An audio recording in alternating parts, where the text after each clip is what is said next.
I'm curious, Jakey is also, I think all of us speak another language, but I speak Korean, but he reads Korean news, right? So you speak Mandarin and Cantonese. Do you read in Mandarin and Cantonese too? Like, do you follow news from back home, like where your parents are from, I guess? I do. I'm actually, I follow different creators on different platforms. In my opinion, there is a slight difference for what I use it for. YouTube could be educational because it's longer format. I could like actually sit down and be like, okay, I'm learning. But I also follow a lot of Hong Kong and Taiwanese YouTubers, and they do all entertainment content. Like that's literally all they do. They either make like a game show or they make like food content that's very relatable. So that's definitely something that I'm inspired by as well, because I do think long format will now become like the new TV. So that aspect of like entertainment, comedy, being funny, being emotional is like key for long format content, in my opinion. I think our philosophy is that it's already been TV for the last 10 years. But I think the reason why I asked that question is, especially with someone as fluent as you are, do you make any content that's specifically targeted towards getting more of an audience or a community from there? Right?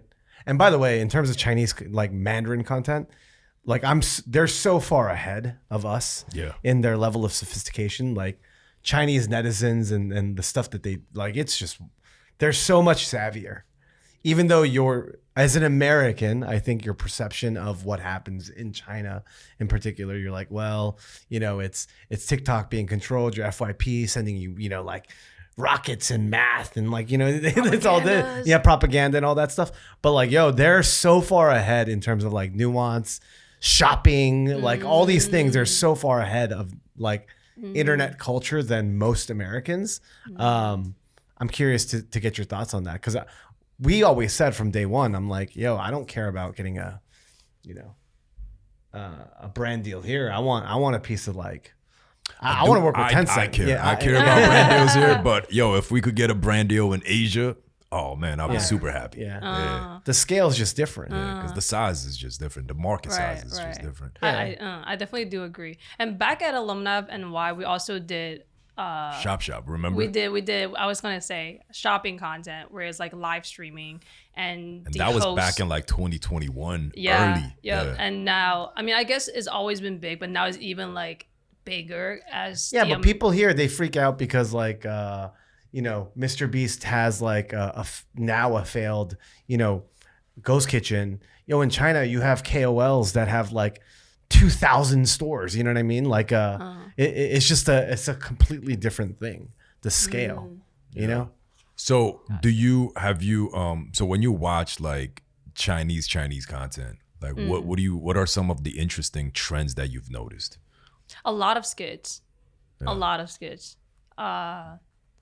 not just the people that I follow, because I see on my For You page that the ones that are getting like hundreds, thousands of likes, even up to 1 million likes. That's when I was like, what? That's crazy. Just one country, and they're like generating so much attention. And they're usually comedy. They're usually entertainment. They also are very big on live streaming as well. So they monetize crazy on social media platforms because they are the same thing. It's very much like Instagram, where you have your feed and then you have like your shopping, your little shopping page. They do that same thing, but they make it very consistent, where like they have live streams every like Wednesday and Friday, and it blends well with their content. It's not like a completely different thing where they're like, okay, you're a creator and you're like selling, but they blend it really well, that people actually do buy, and they do take that person just because they like them, and they're like, okay, I'm willing to buy this. And it's become they're like, I would say day to day, they buy the smallest things, from like jewelry to food to like actual houseware, or like even technology. Like everything is on that one app, and it's pretty crazy to see. So I do want to get on that platform as well. So besides TikTok, another really huge platform in in the Chinese community is called Little Red Book, Xiaohongshu. So Americans can use that as well. You don't need like a Chinese number to get on like TikTok. So it's literally for everyone. You can use it in Taiwan. You can use it in Hong Kong. And their market is huge on that app. And I want to get on the app so bad. So I'm actually thinking about making Chinese content. Tell us about this app. I have no idea what this app is. Yeah, me Break neither. it down to me. It's, I know. Obviously, we know WeChat, right? WeChat is like WhatsApp meets Facebook meets PayPal meets a lot of different things. So what is like Xiaohongshu, right? That's what. Yeah, Little Red Book. Yeah, literally. I mean, Little Red Book is so like Chinese. Like, the Chinese Communist Party had the Little Red Book. Like passport. That's crazy. I don't know where that name came from, but that's pretty funny. It's almost like the layout of the app is very much like TikTok. What's it called? They have that new layout of just posts, and they have a name for it. Of just post? I don't know. Yeah, carousel. Yeah, carousel. TikTok carousel? Yeah. Okay. Oh, so like not it's, video that you could like. Yeah, it's just like scroll picture through. post. Yeah. But you could also post a video on there, and it would be in the same layout. So it's Yep. picture and video all together. And I'm trying to figure out like the best word to describe it. So is it like Instagram meets TikTok?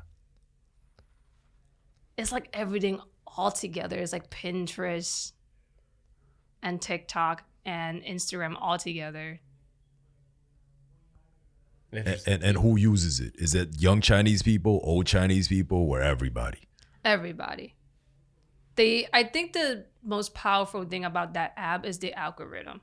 You're able to see so much more outside of your circle because it's not limited to just your geography.